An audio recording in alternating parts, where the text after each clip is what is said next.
I think it was a huge wake-up call, and I'm sure a lot of the reflections that we're going to hear in the media over the next month are going to talk about that wake-up call, that no longer were we immune somehow by our location, our size, our power from those that want to do us harm. We were somewhat complacent. After 1941, that was the last time we had been attacked on our own soil. Look at what happened. It was the effects of globalism and transportation and communications.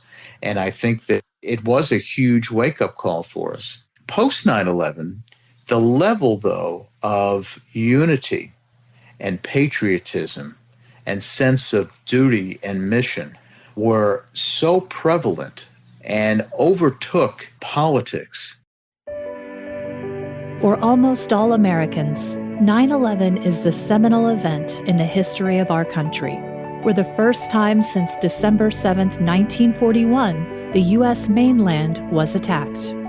9/11 unleashed forces and changes in America, unlike since the 20 years of the Great Depression and World War II. This special 6-part podcast series will look at these changes from the perspective of compliance professionals who were impacted by 9/11 and the changes to their areas of compliance.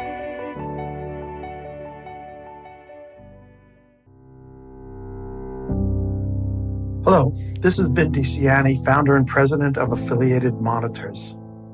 On September 11th, 2001, it was a few years before I started the company. I was still working as an attorney in a Boston law firm. That morning, I was taking a deposition in our conference room at 50 Rose Wharf, which looked out at the Boston Harbor towards Logan Airport. It was around 8:45 a.m. when we looked out at the airport and noticed that all of the air traffic had stopped. Since Logan's a busy airport, it was very strange and disconcerting. Even the usual boat traffic on the harbor had stopped that morning. We then noticed some snipers on the top of the new U.S. courthouse, which we faced. We knew something was wrong then. When we finally started watching the news, reality hit home. I lost my childhood best friend that day, who was killed when a plane hit the second tower. It was such a profoundly sad day that will remain with me forever. I hope you find this special podcast series, moderated by Tom Fox and sponsored by Affiliated Monitors, to cause you to remember that impactful day.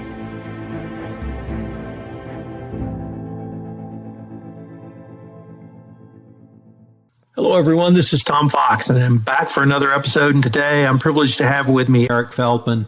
Eric is currently a senior vice president at Affiliated Monitors.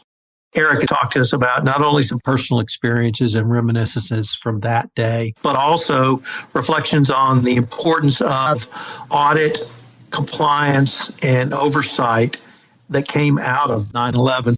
Welcome, and thank you so much for participating and taking the time to visit with me on this very personal project where I'm commemorating the 20th anniversary of 9/11.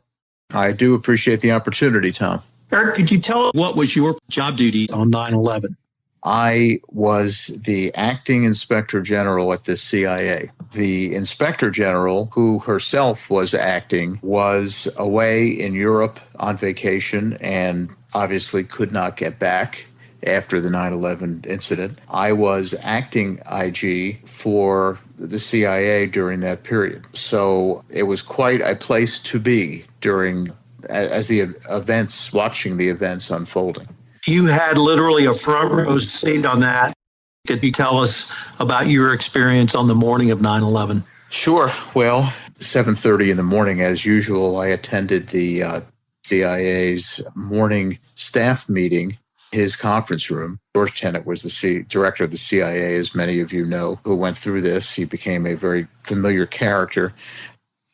Present, he was en route, as we understood it. We were in the morning meeting, and an assistant of George Tenet came and announced that a plane had just hit World Trade Center. Although the rest was unclear what was going on at that point before the second plane hit, everyone in that room was quite certain what was going on because of reporting that had gone on before that. And it was battle stations and you had never seen people snap to attention and leave as quickly as that. I then went downstairs back to my office where we watched the second plane hit the World Trade Center. At that point, really what to do in terms of I was supposed to have at 10 a.m. at the White House. All the IGs were supposed to meet at the President's Council on Integrity and Efficiency, their regular White House meeting.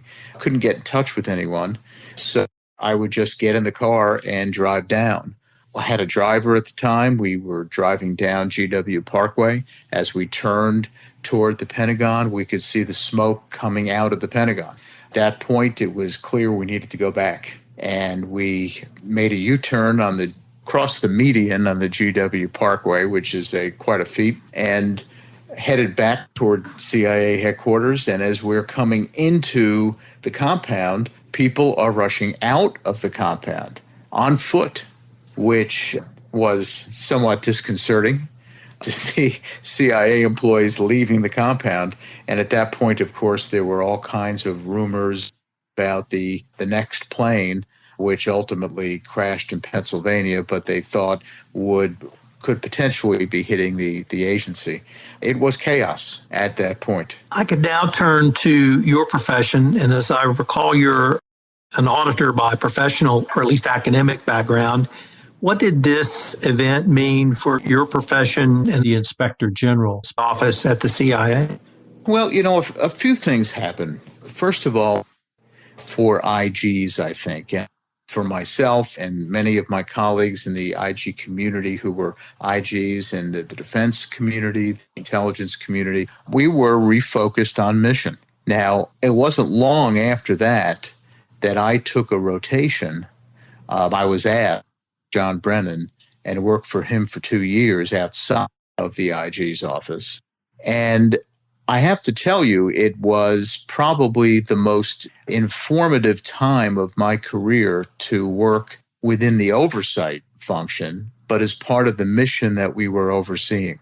And it gave me a renewed sensitivity to why we're there in the first place. IGs, auditors, compliance officers need to understand the mission and the organization that they are overseeing. And that focus on mission for me, before I became the IG at the National Reconnaissance Office, the spy satellite agency, really was informative and I think made me a better Inspector General understanding that mission. I think IGs all over, though, were much more sensitized to the fact that a step away from the minutia of looking at time and attendance reporting and trust fund fraud, and maybe take a look at the broader picture of how funds were being used at the agency anyway to fight the war on terror. So it was a very refocusing moment for everyone. Eric, in addition to this refocus, the IG became even more important after 9/11. If that's a fair assessment from your perspective, could you give a few thoughts on that? Yeah, I really think it did. I think across government, IGs became more a part of the team in a different way, though. Whenever I say that we need to collaborate, that IGs need to collaborate with their agencies, the fur goes up on the backs of many, particularly investigator types, who believe there needs to be a solid wall between the IG and the agency that they oversee. The same would be true, perhaps, for a compliance officer in their organizations. I don't believe that those things are mutually independent. I believe that collaboration and independence are not mutually exclusive terms. It could be collaborative, maintain strict independence in what it is you're doing. And I think that IGs across government became more collaborative and therefore, I think, much more effective in doing what they're doing. The other thing that happened, particularly in places like the agency and Defense Department, the defense community, is that often when you're focused on mission, people start thinking, well, I'm working 80 hours a week and they're asking all kinds of things of me. And if I'm an intelligence officer working overseas, I'm putting my life at risk. So what does it matter if the dollars go in my pocket? That kind of mission thinking and maybe an aversion to oversight started taking place the years following 9/11. And the IGs became very important in ensuring that all of those dollars that were needed to be spent on the war and related mission things were spent properly. What are your personal reflections here 20 years after 9/11? And from your perspective, what do you see for America? I think it was a huge wake-up call, and I'm sure a lot of the reflections that we're going to hear in the media over the next month are going to talk about that wake-up call, that no longer were we immune somehow by our location, our size, our power from those that want to do us harm. We were somewhat complacent. After 1941, that was the last time we had been attacked on our own soil. Look at what happened. It was the effects of globalism and transportation and communications. And I think that it was a huge wake-up call for us. Post 9/11, the level, though, of unity and patriotism and sense of duty and mission were so prevalent and overtook politics. And it was so good to see. I recall post 9/11, after everyone had been working so hard, President Bush came into the CIA headquarters to thank the employees for working as hard as they did. There was a standing ovation that was sustained. And this had nothing to do with George W. Bush as the president of the United States. It had everything to do with George W. Bush as the commander-in-chief. And I think we've lost that. And I wish that we could get refocused without another catastrophe on what's important in this country and the unity that we need. The tribalism is, as we all know, is just way out of hand. And I yearn for that feeling that we were one country solidly behind a single mission to defend ourselves. Well, Eric, I wanted to thank you for agreeing to participate in this series. And I look forward to sharing your thoughts and hopes about where America might go down the road. Thanks so much, Tom. Appreciate it. This is Tom Fox. I hope you found the comments of Eric Feldman as important and as moving as I did. Eric was literally in the office of the director of the CIA at 7:30 a.m. on the morning of 9/11. And when he and his colleagues were told about the plane hitting the World Trade Center, they immediately knew what it meant and how they would have to respond because we were now at war. He also talked about the experiences the rest of that day and how the entire CIA snapped to. He talked about the changes in the role of the inspector general. He was an inspector general at the CIA, and he later moved into an operational role. And he said that experience gave him a much better breadth and scope of understanding of the entire role of the CIA. And as a compliance professional, I would ask you to consider that in the context of what you know about your business, and do you really understand the full scope of your business?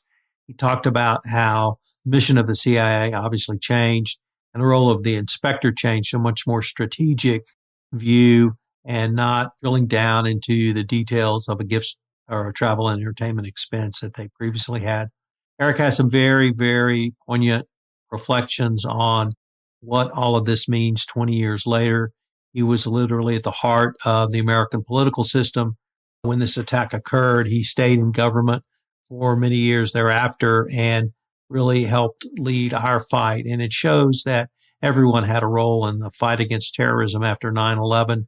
Obviously, the people who've been in this podcast series have been a part of that, but Eric demonstrated how, in a role that you might not think is part of that fight, how each and every one of us can do our part.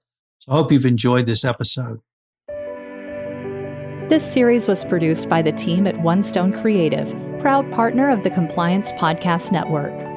Listen to more excellent podcasts at compliancepodcastnetwork.net and learn about One Stone Creative at onestonecreative.net.